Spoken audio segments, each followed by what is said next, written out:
I'm here today with Christina McGhee. She has written a wonderful book called Parenting Apart. She's also the trainer for the co-parenting specialist certification that I have completed and think is just absolutely wonderful. And every professional doing any kind of work in divorce should be taking that training. Christina, why don't you introduce yourself a little bit and then we'll kind of get right into it. We're just talking about parenting plans today. Yeah, so very excited first to be here and to have an opportunity to have a conversation with you because this is clearly something I'm incredibly passionate about. Like the reason I started in this space was because I really cared about outcomes for children and Mhm. ultimately believe that whether parents live in one home or two, children still deserve to have a happy childhood, to grow up with those relationships intact and to be anchored in family. And so I started working in this area because of kids. And I soon realized that without the right skills and tools, parents really couldn't show up for children. Like I could give kids all the skills in the world, but they have to have an environment that supports those. And that led me into educating parents. And that's kind of where my journey began. And I was a parent educator for many years and then moved into the space of being a divorce coach, doing lots of other things like writing a book. And then I realized that parents, how they're guided through this process is tremendously important. And the Mhm. sooner they get access to good information and support, the better. So I started moving into the area of training professionals about how do we guide parents in the very beginning stages towards making more skillful choices, to really keeping their kids at the center of their decision making, um, and and promote that family life that kids need, really secure and anchor those relationships between parents and kids. Yeah, well, on that note, let's talk about sort of, the co-parenting specialist certification, right? Like what is your, I guess, overarching mission with that program, which has had a few cohorts now. I think it's been a few years that you've been doing this. Yeah, no, I'm excited. We have almost 200 professionals that have been trained through the program. And so, my goal in developing this program is to give professionals in this space, and that means family lawyers, mediators, divorce coaches, co parenting counselors, co parenting mediators, collaborative family law professionals, even financial neutrals, the tools, the information, and the skills that they need to guide parents in a child centered way.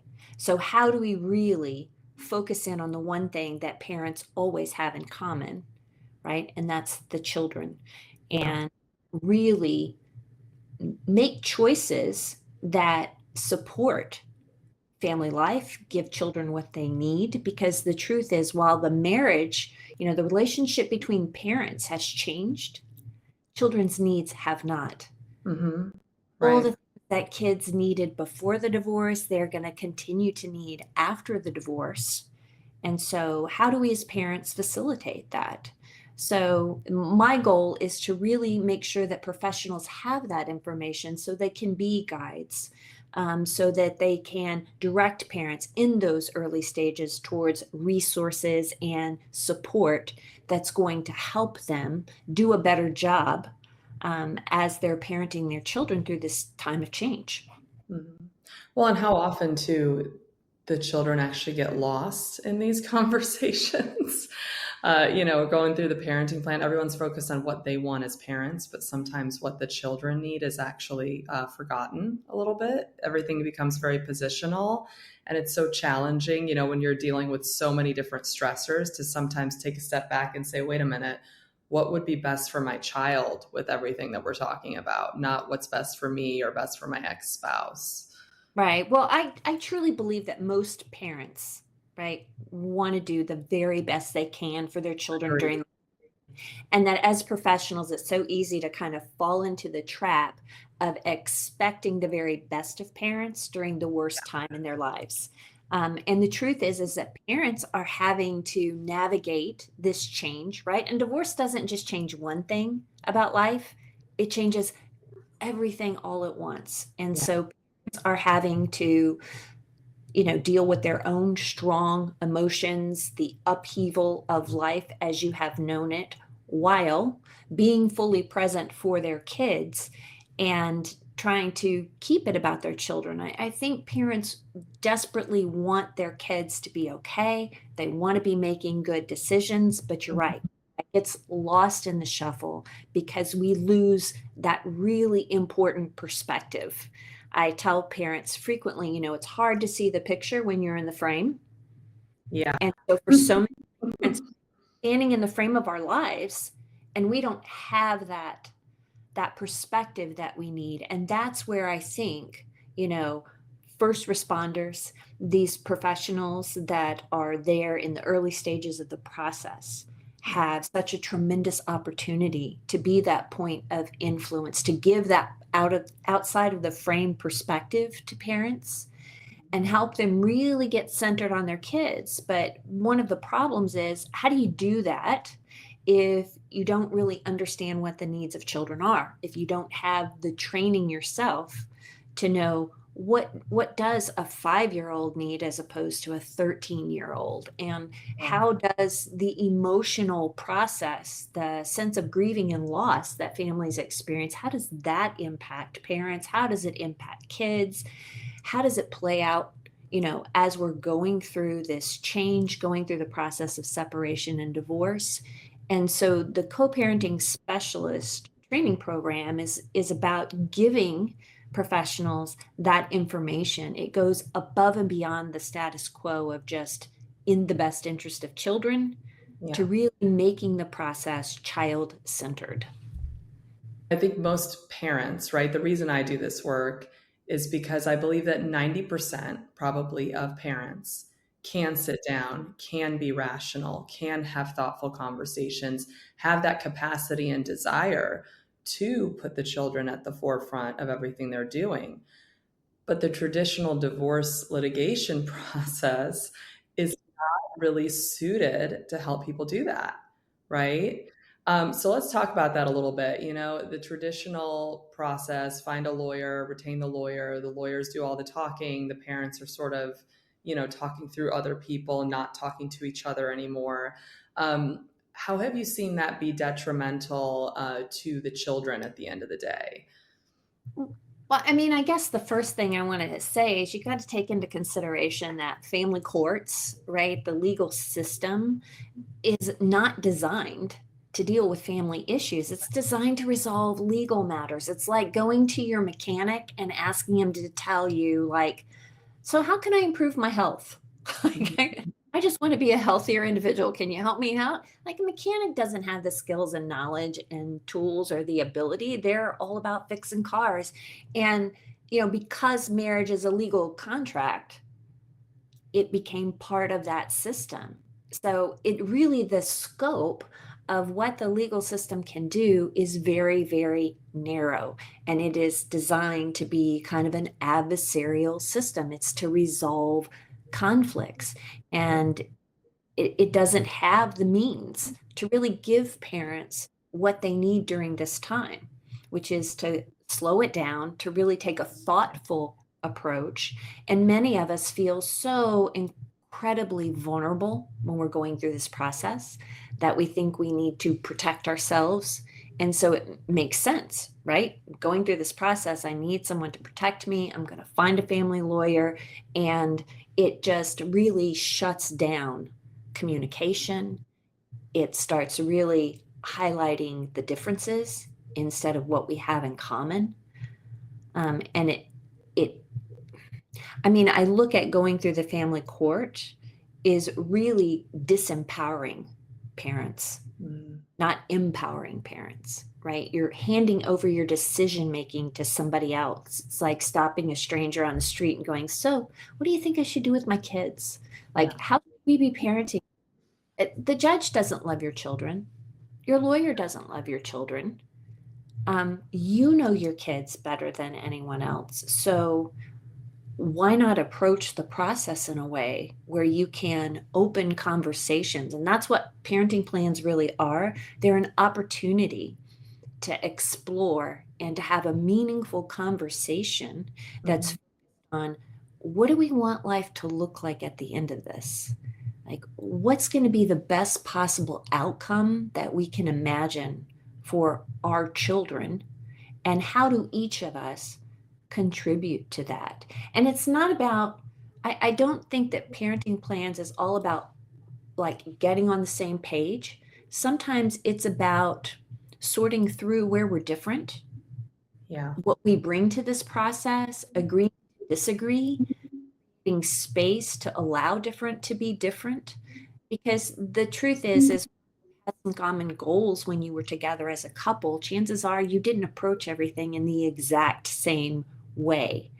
And so what's really changed about that? And so how can we get to a place where we're being more constructive than destructive as we're going through the process? Yeah, you know what's interesting to me is that during the traditional divorce process, right, there's a lot of time spent on the finances, right? Like a lot of the conversations are about, how we're going to distribute the assets, deal with the retirement accounts, who's going to, stay in the house, how are we going to facilitate that? Is there going to be alimony? There's so many of these conversations, and they do get very emotional. And I think sometimes the parenting plan seems to get lost in all of that. And what's been really interesting for me as a professional coming into this space as a non-attorney, right, has been how the parenting plan is viewed by a lot of people in this space as kind of like almost like an afterthought. It's like something that we throw in the bottom drawer and we just have to get it done because the court requires one. So let's, here's the template. Let's throw some additional things in there that we need to throw in there. And then we sign it. We never look at it again. That's not how I view a parenting plan. I certainly know it's not how you view one. So maybe let's talk about that a little bit, like the opportunity that a parenting plan can present for parents.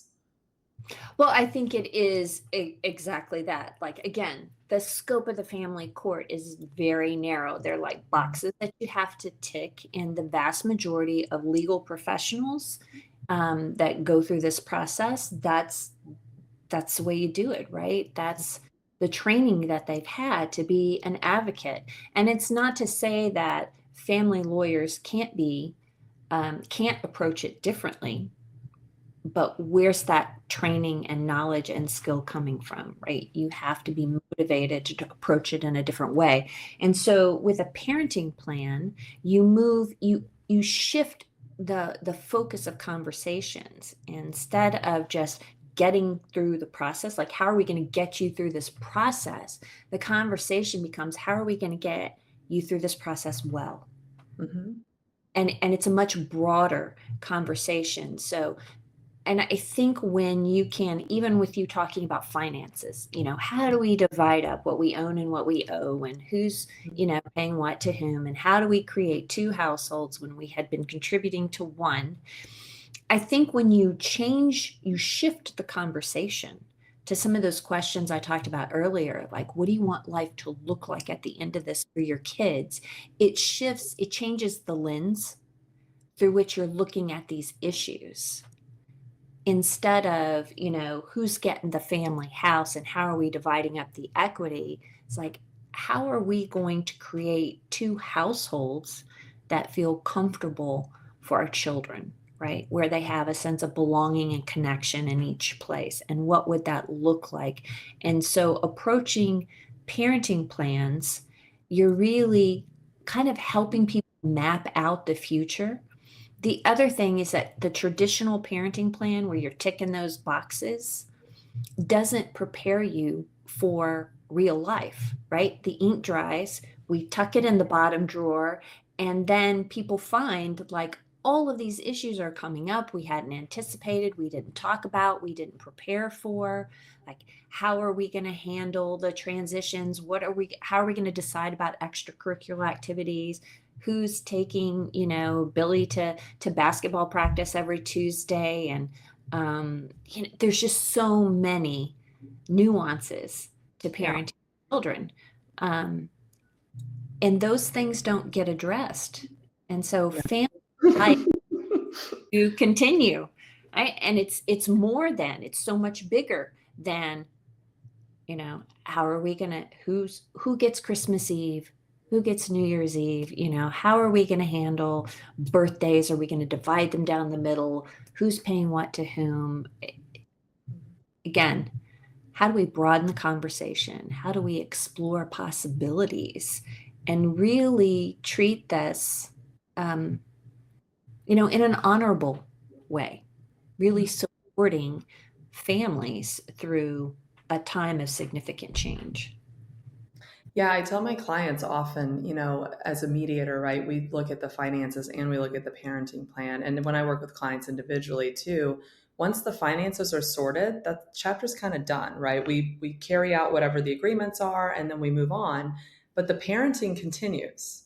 And this is what's so bizarre to me, that most of the time is spent on the finances and then we're not giving that parenting plan the space to really think through those details. Because I will say also, it's the details that cause the conflict. You and I, we're both, step parents. We've been living in blended families a long time, right? It is never the high level concept that causes the conflict. It's the detail. So it's not saying, yeah, we'll share extracurricular costs. It's, okay, what is the time frame within which we're going to reimburse each other? What does that process look like? What is the method of reimbursement, right? It's those details. It's same with preventative care. Yeah, we'll share decision making on medical care. Okay, great. But who schedules the doctor's appointments? How do we communicate about those? Do we send each other a summary if the other parent's not in attendance? The way I view parenting plans, and I think you kind of share that mindset, is it's like an expectation setting exercise almost. It's getting two parents who likely have communication that's broken down towards the end of the marriage, right? Usually communication is very poor at the end of a marriage. And now teaching them to, first of all, talk to each other again in a respectful and professional manner, and also to look at this parenting plan as a way to align on the expectations. And that's how we prevent conflict, right? When two people have the same expectation on how something will be handled, well, you can prevent the conflict from ever arising to begin with. Can we cover every single thing that might come up? Of course not, right? Things will happen, but we can cover a lot of things that you don't see in a traditional parenting plan. And that's how we can then help two parents have those tougher conversations today that are eventually going to come up in 5, 6, 7 years, right? Or 3 months. You're setting the stage, right, for Yeah. future success. Like by talking about it, we get parents thinking, anticipating. We can let them know, this isn't the end of the road, right? And I think that's another problem with the legal system, the way it is now, the family court system, is that we put all this energy into getting an agreement, right? But we don't have any skills and tools for figuring out how to move forward. And really, in the reality, that decree, that final order that's so coveted is an if all else fails, right? It is meant to go in the bottom drawer. The hope is that you never need it. However, if you do, here's your guidelines right here. And there's usually not enough information or planning or designing. And in the early stages, when the emotions are really strong, when we're not seeing the very best in each other, when there is a lot of distrust or skepticism, or cynicism about the intentions of the other person, we need those guidelines in place. We need somebody to kind of help us steer the ship. And that's what a parenting plan does. It gives us those kind of guardrails for how we're going to do this. And it takes us out of that just focusing on being in the moment, right? We're also having an opportunity to think about what the future is going to look like and directing people towards a path where they can be successful when there is a bump in the road. They kind of have a plan, right? And that's another very important part of the parenting plan, is that if in the future you can't agree, you do hit a bump in the road, you can map out, steps. Oh, well, we are going to get in touch with someone like you. We're going to get in touch with Tina, and we're going to sit down and we're going to try and resolve this if we can't resolve it on our own, instead of heading back down that litigation pathway. right? Mhm. It becomes even more destructive the more you get engaged in it. And when you look at securing a financial future, gosh, how much is it going to cost you to battle it out in court versus being able to sit around a table and have a conversation? And yeah, it might take more than one session, it might take two sessions, but I guarantee you're going to have a far better outcome for you and your kids, and Mhm. you a lot less money and heartache. Like the emotional cost and toll of going through litigation, of taking everything back to court is really, really high.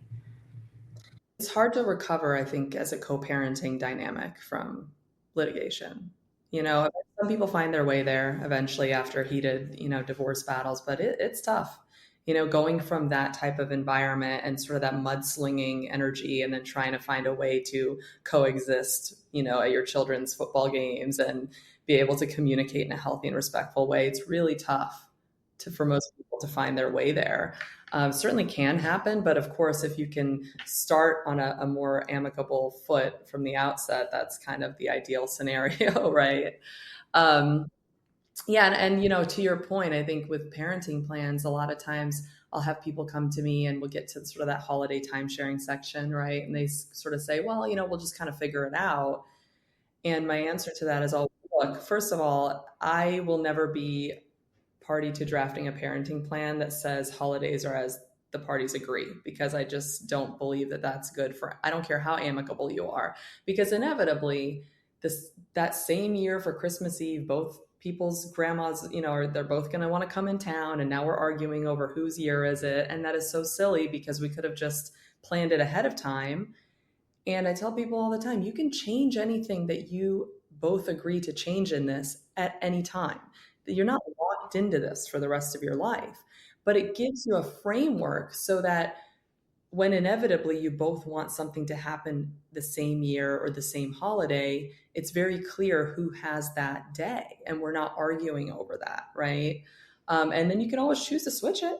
I mean, it's not like, this, yes, it's a contract, but like you said, this is sort of the end all. Like, if we can't come to a decision, this sort of comes into play, right?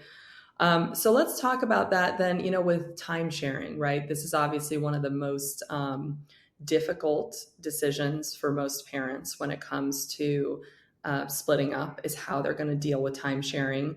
There's also a reality now in many states where the presumption is a 50-50 time sharing presumption, meaning, for those of people who are maybe watching who don't know what that means, basically means if two parents want 50-50 custody, they're both getting it unless one parent can show that it's actually in the child's detriment somehow to be with the other parent 50% of the time. So that's a really tough thing to prove in court. So let's talk about that. How has that influenced sort of people's mindsets with this issue? And from a child's standpoint, how should we be approaching the time sharing conversation? So, from my perspective, I'm not a fan of 50-50, as you know. Mhm. um, Yeah. 50 was a dramatic overcorrection, right? Yeah. So historically, we had this system where more often than not, moms were getting the majority of time with children. They were looked at as being the nurturers. And then as things unfolded and changed in the space, we were looking towards how can we make this more equitable so that children are able to maintain close and engaged relationships with each parent, which is enormously important. However, again, we're going back to a system that's not really equipped to deal with problems in a child-centered way or a family-centered way. And so we move to, oh, okay, well, we'll just divide it down the middle like everything else. How can we get fair about how time is distributed? And the problem with keeping things 50-50, and actually, I would encourage parents to abandon all percentage kind of discussions and then talk about time sharing arrangements, parenting schedules, parenting plans. Um, that's a much more family friendly way. And that when we're talking in percentages, what we're doing is we're communicating that time with a child is a commodity. like the credit card debt, right? We just got to divvy it up. And children internalize that message. And then they start weighing the scales in the background, not just on how time is being shared, but everything. Like, when they're at the school play, am I looking at one parent an equal amount as opposed to the other parent? At the end of the soccer game and I walk off the field, which parent do I go up to first? If I go up to parent, am I going to hurt the other parent's feelings, and how are they going to feel? And so kids start dealing with all this. It escalates their anxiety, their stress, their sense of responsibility for parent problems and parent well-being, right?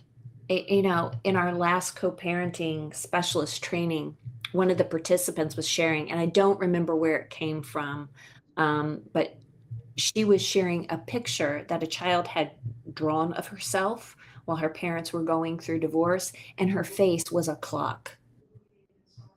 Wow. Yeah. That's just such a powerful image that kids really look at themselves as. And so what feels fair for parents doesn't always feel so great for kids. And so how can we approach it as creating an equitable time sharing arrangement that allows us to safeguard, right, those connections for kids? How do we help kids have a meaningful and engaged relationship moving forward with each parent? And what does that look like? And I think children are most satisfied, and the research backs this up, when they have equitable time sharing arrangements. But it's important to remember it's going to change over time. You're not just talking about time sharing for today, but time sharing over the course of your children's lives. Yeah. And their Right. needs will change. And so should how you are managing your parenting and time sharing arrangement. So in the early stages, really taking a look at, how did we spend time? I ask parents, how did you spend time with your children before you separated? Mhm. Okay, what needs to change and what needs to stay the same for your kids? Where do we need to have those points where kids are anchored in family, that they're getting that quality time with you and building memories? How can you focus on flexible over fair? And again, in the moment, that's not the way parents are thinking. That's not the way the system is thinking. And so parents need someone to come in and disrupt that, to kind of present other options, other possibilities for thinking about how we do this. Yeah, I think that I kind of like what you said about the overcorrection thing, because I think the mindset behind the 50 time sharing is it's there for a good reason. Like the idea behind it is good, right? But what it's created is this a couple issues. Number one, if someone hires an attorney and the first thing that attorney says is 50-50 time sharing presumption and your child support's going to be impacted by the number of overnights. Now all of a sudden parents are in that zone, right? There's a secondary issue that is caused by that mind is thinking I'm not a good parent if I don't fight for 50-50. Okay, so that's the second issue now. When in reality, I think with a lot of what you're saying, actually the opposite could be true in many families, that recognizing, hey, my work schedule is crazy. My ex-spouse has a much more flexible work schedule. It makes a lot more sense for them to pick up the children every day after school and do the extracurricular thing. And then we, have a different type of time sharing arrangement. And that's what is best for the children, because they are getting lower stress, higher quality time with each of us, rather than one parent fighting for 50-50 that they really can't support. And then they're running themselves ragged all over town trying to fulfill those commitments. And most of their time with their children is actually full of stress and anxiety. That's not good, right? Are there some scenarios where 50-50 makes sense? 100%. Yes, of course. But are there also just as many scenarios where maybe 80-20 makes sense? Yes, definitely. I have parents that I have a lot of parents I work with that choose to have a primary, like overnight household. But maybe then the other parent picks up the kids a couple times a week for dinner, takes them to extracurriculars, has some time, and then drops them off at the other parent's house where they lay their head every night and wake up the same place every morning. And that works for that family. And that is wonderful. And then I have other families where 50-50 works, right? So it's just this mindset of we need to get out of this box that the court system is placing families into, and really focus on what actually is in the best interest of that particular family dynamic, which the only people who actually know and understand that are the parents and the children, and not everybody else's opinions. The other pitfall and that comes through the family court system is that we look at roles, parenting roles, as instead of interchangeable. And I think that also contributes to the conflict. Let's just look at the language that's used in the court system, right? There's the primary household and the place where children have visitation.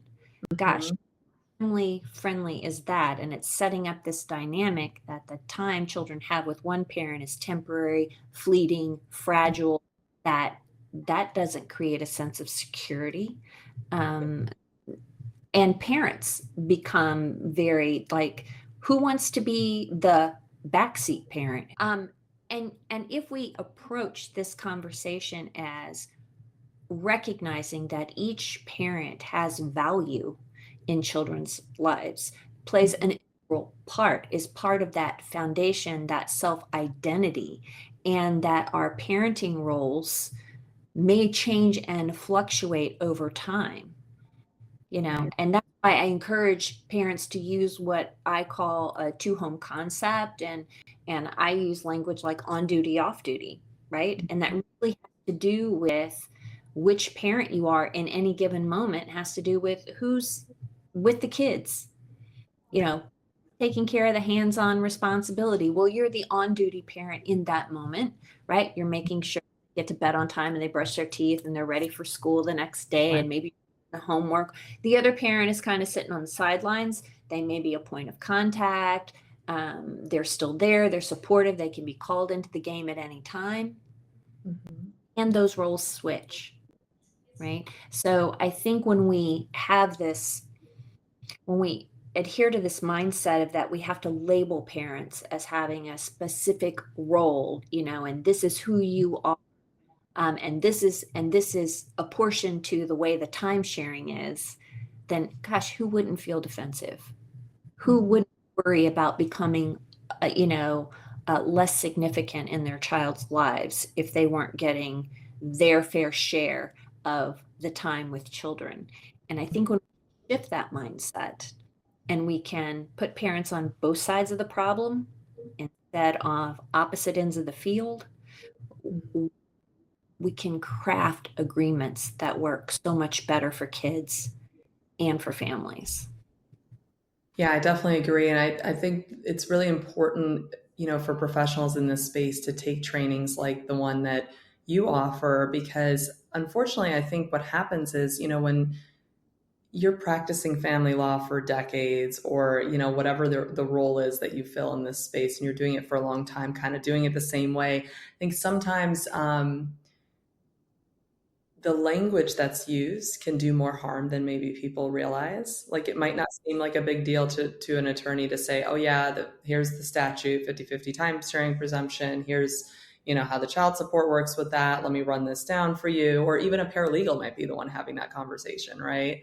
But then the way that the parent might be internalizing that is, okay, so I don't want to pay more child support because I'm terrified that I'm going to drown financially in this divorce to begin with. So number one, now my fear, motivator is coming up. So now, okay, less child support, more time sharing. Okay. So, and if I don't do 50-50, then everyone's going to think I'm a bad parent. So that's what I'm doing. And like, this is how people are internalizing these words.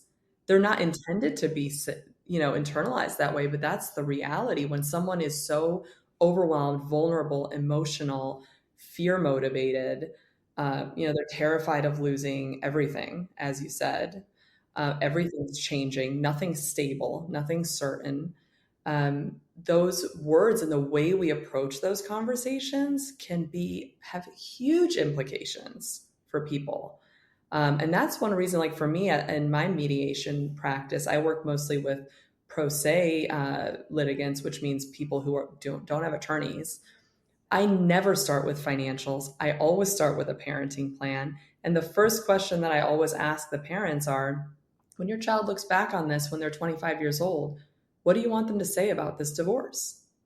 And that is the focal point. And we look at time sharing as one of many things that we look at in the best interest of the children, but it is never tied to child support, and it is not tied to some sort of cookie cutter formula that we're trying to achieve. That comes at the very end once we've already determined what's in the children's best interests.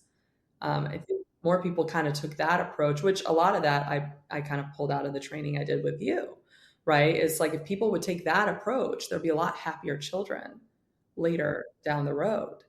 If their parents were really focusing on what's in their best interests, not looking at these sort of formulas or check boxes or, child support calculations. Right. And that's a steep hill to climb for so many parents. And I think it's important to remember that, just like parents get caught in the trap of their own frame, Mhm.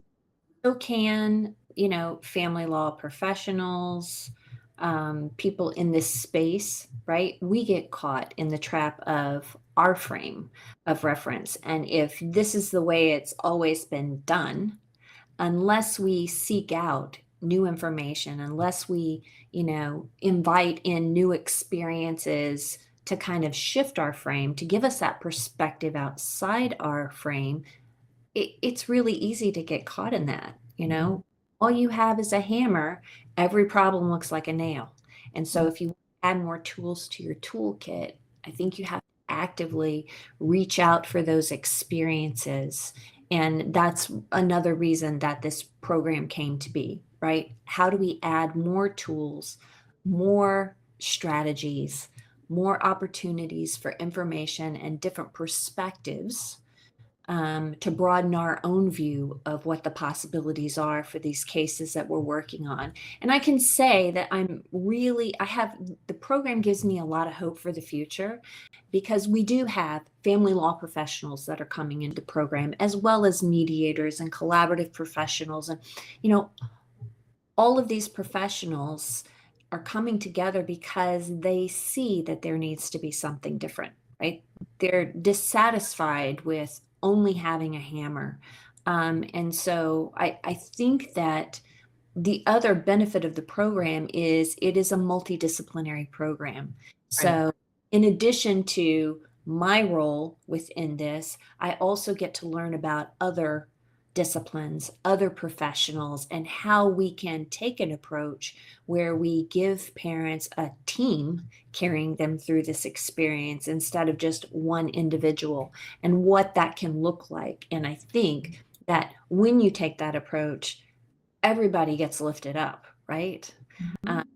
get a better experience. They feel better about the work that they've done with various professionals. Professionals can work more efficiently and really focus in on their lane, right? Their expertise and what they have to contribute, while getting a better outcome for families. And that leads to higher client satisfaction, higher referrals, and again, just a better outcome for everyone involved. Right. And there's no one right way to get divorced, and there's no one right way to carve up a parenting plan, right? Or to draft one. I have a lot of times people will, in the first consultation, they'll ask me, well, how do people do this? What do we do? How do we split up the time? Is it just like week on, week off, or what's the schedule? And my response to them is, you can do whatever you want. And I can't tell you how many times people are surprised to hear that, actually. When I tell them, look, like in the state of Florida where I am, the only thing that is truly a non-negotiable point is child support. There's a formula that, you have to follow whatever that says. But everything else, if you're mediating outside of if you're not litigating, if you're either doing collaborative divorce, mediation, or sitting at your kitchen table deciding it yourselves, um, you can do anything you want. Literally. One person could walk away from everything and leave all the money to the other person. One person could have 100% of the overnights, right? You could share things exactly 50-50. down the line, like what we said, is not a great situation to look at it that way, right? But it's any possibility. The world is your oyster. And I think people don't necessarily know that coming into divorce. It's usually their first time doing this. So they think like, oh, there's a way it has to be done. And there's an opportunity as professionals for us to tell them, actually, no, there's not. If the two of you can sit down and have a rational conversation that's thoughtful and come to agreements, then you can do whatever you want to do. And I think when people hear that, it's very empowering, because it's a very disempowering process in a lot of ways, like you said, and it's very overwhelming. And so when people hear that they actually do have a choice in the matter, it's really, I think, brings their guard down a little bit.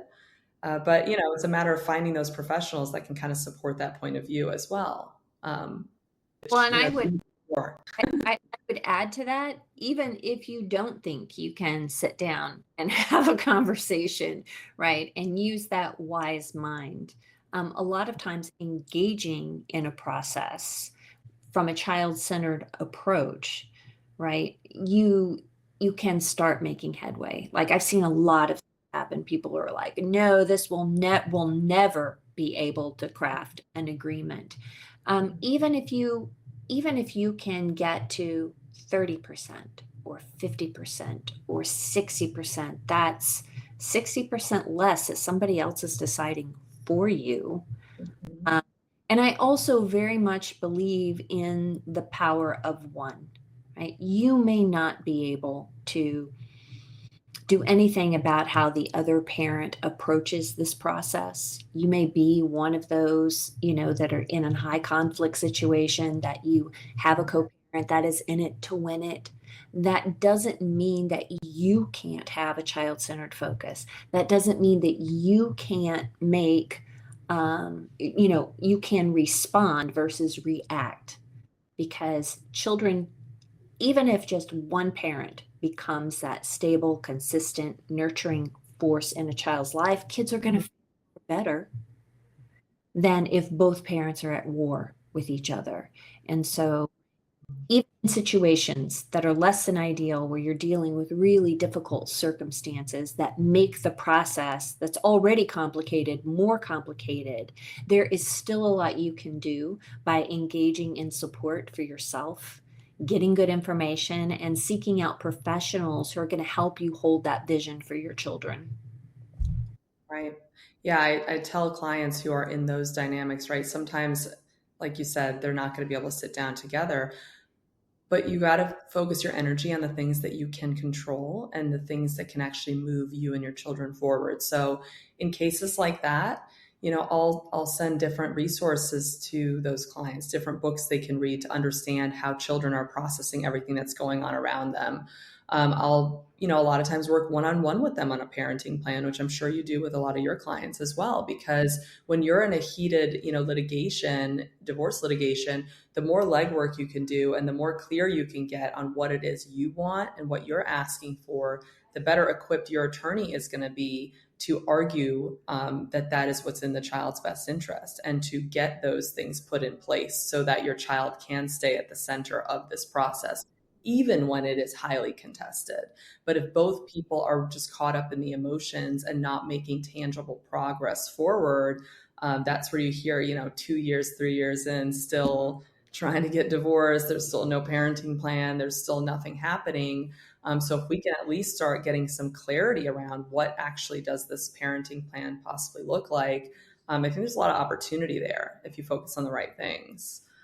And finding experienced professionals that can really, again, align with your goals. I think it's really important for parents to ask themselves, where are we now and where do I want to be?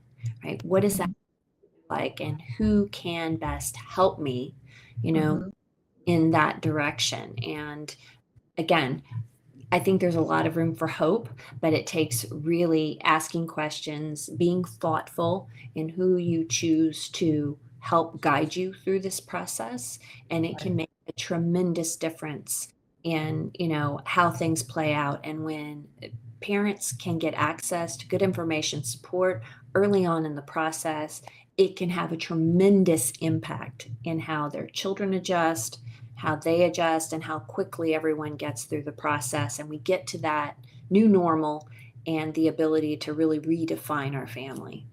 Mhm.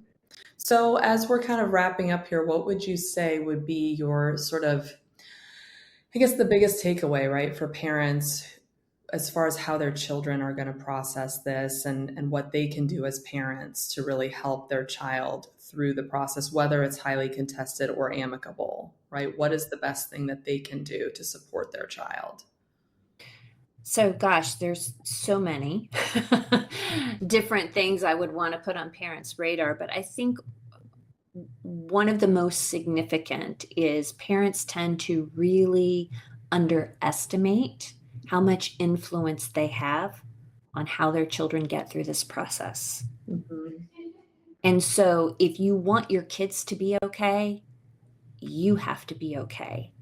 And what is it going to take? And that's, again, that's a really tall order when you've got so many different emotions going on. You're dealing with change stacked upon change. There's a lot of uncertainty, a lack of information, control, all those things that trigger really high levels of stress. But in order for your children to get through this, right, you need to be able to be sturdy and steady, right? How are we guiding them? How are we sailing the ship through the storm? Mhm. And so I would really encourage parents. Unfortunately, for so many parents, we put, getting support is kind of a back burner issue. Well, I don't really have time for that right now.